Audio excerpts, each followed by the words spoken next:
Hello বন্ধুরা, আমার YouTube চ্যানেলে সবাইকে স্বাগত জানাই। এই ভিডিওতে আমি 50টি গুরুত্বপূর্ণ জেনারেল নলেজ প্রশ্ন উত্তর তোমাদের সামনে তুলে ধরব, যে প্রশ্নগুলি মূলত ANM, GNM, ICDS, WP, Kolkata police সহ অন্যান্য বিভিন্ন চাকরি পরীক্ষার জন্য গুরুত্বপূর্ণ। তো তোমরা প্রশ্ন উত্তরগুলো দেখে নাও। দেখো, 1 নম্বর প্রশ্ন, র্যাডক্লিফ লাইন কোন দুই দেশের সীমারেখা? র্যাডক্লিফ লাইন কোন দুই দেশের সীমারেখা? এটার উত্তর হয়ে যাবে ভারত ও পাকিস্তান। তারপর দেখো, এলাহাবাদের পূর্ব নাম কি? এলাহাবাদের পূর্ব নাম প্রয়াগরাজ। তারপর দেখো, দিল্লির পূর্ব নাম কি? ইন্দ্রপ্রস্থ। তারপরে প্রশ্ন দেখো, ভারতের রাষ্ট্রপতির বাসভবন কি নামে পরিচিত? এটার উত্তর হয়ে যাবে রায়সিনা হিলস। ভারতের রাষ্ট্রপতির বাসভবন কি নামে পরিচিত? রায়সিনা হিলস। তারপর দেখো, নিশীথ সূর্যের দেশ কাকে বলে? নিশীথ সূর্যের দেশ বলা হয় নরওয়েকে। তারপর দেখো, বজ্রপাতের দেশ নামে পরিচিত ভুটান। তারপর দেখো, ভারতের যমজ শহর কাকে বলে? ভারতের যমজ শহর হায়দ্রাবাদ, সেকেন্দ্রাবাদ। তারপর কোন নদীকে বিহারের দুঃখ বলা হয়? বিহারের দুঃখ বলা হয় কোশি নদীকে বিহারের দুঃখ বলা হয়। তারপরে প্রশ্ন দেখো, বাংলার দুঃখ বলা হয় বাংলার দুঃখ বলা হয় কোন নদীকে? এটা হচ্ছে দামোদর নদকে বাংলার দুঃখ বলা হয়। তারপর দেখো, ভারতের জাতীয় কংগ্রেসের প্রথম সভাপতি কে?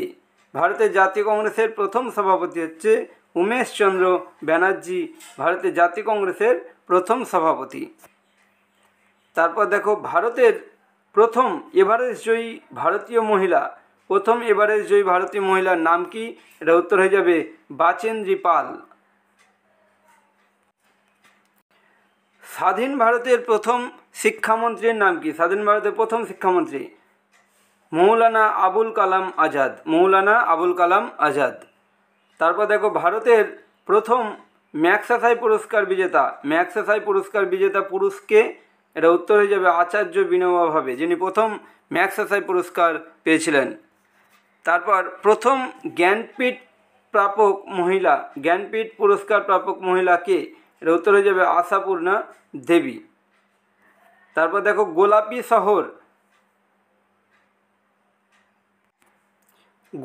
শহর বলা হয় কাকে? এটা উত্তর হয়ে যাবে জয়পুরকে। তারপরের প্রশ্ন দেখো, প্রথম পুলিৎজার পুরস্কার প্রাপক মহিলা কে? এটা উত্তর হয়ে যাবে ঝুম্পা লাহিড়ী। তারপর দেখো, grand old man of India অর্থাৎ ভারতের বৃদ্ধ মানব বলা হয় কাকে বা নামে পরিচিত কে? এটা উত্তর হয়ে যাবে দাদাভাই Naoroji. Lady with the lamp নামে কে পরিচিত? এটা উত্তর হয়ে যাবে ফ্লোরেন্স নাইটিঙ্গেল। তারপর দেখো, ভারতের পক্ষী মানব নামে কে পরিচিত? ভীষণ গুরুত্বপূর্ণ প্রশ্ন, পক্ষী মানব নামে কে পরিচিত? এটা উত্তর হয়ে যাবে সেলিম আলী, ভারতের পক্ষী মানব। তারপর দেখো, রবীন্দ্রনাথ ঠাকুর কলকাতার কোথায় জন্মগ্রহণ করেছিলেন? এটা উত্তর হয়ে যাবে রবীন্দ্রনাথ ঠাকুর জোড়াসাঁকোতে জন্মগ্রহণ করেন। তারপর কত সালে ভারতের রাজধানী কলকাতা থেকে দিল্লিতে স্থানান্তরিত হয়? এটা উত্তর হয়ে যাবে 1911 সালে ভারতের রাজধানী কলকাতা থেকে দিল্লিতে স্থানান্তরিত হয়। কলকাতা নগরীর পত্তন কে করেন? এটা উত্তর হবে জব চার্নক। তারপর দেখো, government of the people, for the people, by the people, এই উক্তিটি কার? এই উক্তিটি হলো আব্রাহাম লিঙ্কনের। Government of the people, for the people, by the people, এই উক্তিটি আব্রাহাম লিঙ্কনের। তারপর দেখো, চারমিনার কোন শহরে অবস্থিত? ভীষণ গুরুত্বপূর্ণ প্রশ্ন, চারমিনার হায়দ্রাবাদে অবস্থিত। তারপর মেরিনা বিচ কোন শহরে আছে? মেরিনা বিচ আছে চেন্নাইয়ে আছে। তারপর ভারতের প্রথম নির্বাচন কমিশনার কে ছিলেন? ভারতের প্রথম নির্বাচন কমিশনার ছিলেন সুকুমার সেন। তারপর ভারতের সুপ্রিম কোর্টের প্রধান বিচারপতি কে ছিলেন? ভারতের সুপ্রিম কোর্টের প্রথম প্রধান বিচারপতি ছিলেন হীরালাল জে কানিয়া। তারপর দেখো, ভারতীয় গণপরিষদে ভারতের জাতীয় পতাকা গৃহীত হয় কবে? গণপরিষদে ভারতের জাতীয় পতাকা গৃহীত হয় কবে? এটা উত্তর হবে 1947 সালের 22 জুলাই। তারপর দেখো, ভারত ছাড়া আর কোন দেশে 15ই আগস্ট স্বাধীনতা দিবস পালিত হয়? এটা উত্তর হবে দক্ষিণ কোরিয়া।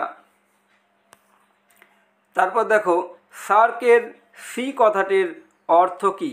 সার্কের সি কথাটির অর্থ হলো কোঅপারেশন। তোমাদেরকে যেটা বলতে হবে সার্কের ফুল ফর্ম এবং সার্কের সদর দপ্তর কোথায়, এটা উত্তর বলবে 31A দিয়ে বলবে উত্তরটা। সার্কের ফুল ফর্ম এবং সার্কের সদর দপ্তর কোথায়। তারপর দেখো, মৌমাছি কার ছদ্মনাম? মৌমাছি বিমল ঘোষের ছদ্মনাম। তারপর ব্যাঙাচি কার ছদ্মনাম? ব্যাঙাচি কাজী নজরুল ইসলামের ছদ্মনাম। স্বপন বুড়ো কার ছদ্মনাম? স্বপন বুড়ো হচ্ছে অখিল নিয়োগীর ছদ্মনাম। ভোরের পাখি নামে কে পরিচিত? ভোরের পাখি নামে পরিচিত বিহারীলাল চক্রবর্তী। ভোরের পাখি নামে পরিচিত। প্রথম প্রতিশ্রুতি কার লেখা? প্রথম প্রতিশ্রুতি আশাপূর্ণা দেবীর লেখা। তারপর দেখো, হাজার চুরাশির মা অরণ্যের অধিকার কার লেখা? এটা হচ্ছে উত্তর মহাশ্বেতা দেবী। তারপরে প্রশ্ন দেখো, পদ্মা নদীর মাঝি পুতুল নাচের ইতিকথা কার লেখা? এটা উত্তর হয়ে যাবে মানিক বন্দ্যোপাধ্যায়। তারপর দ্য আইডিয়া অফ জাস্টিস কার লেখা? দ্য আইডিয়া অফ জাস্টিস কার লেখা? এটা উত্তর হয়ে যাবে অমর্ত্য সেন। তারপর হযবরল আবোল তাবোল কার লেখা? হযবরল আবোল তাবোল কার লেখা? এটা উত্তর তোমাদেরকে কমেন্টে জানাতে হবে। তারপর দেখো, ভারত মাতা চিত্রটি কার? এটা উত্তর হচ্ছে অবনীন্দ্রনাথ ঠাকুর। ভারত মাতা চিত্রটি অবনীন্দ্রনাথ ঠাকুরের। তারপর ভারতের জাতীয় পতাকার নকশা কে তৈরি করেন?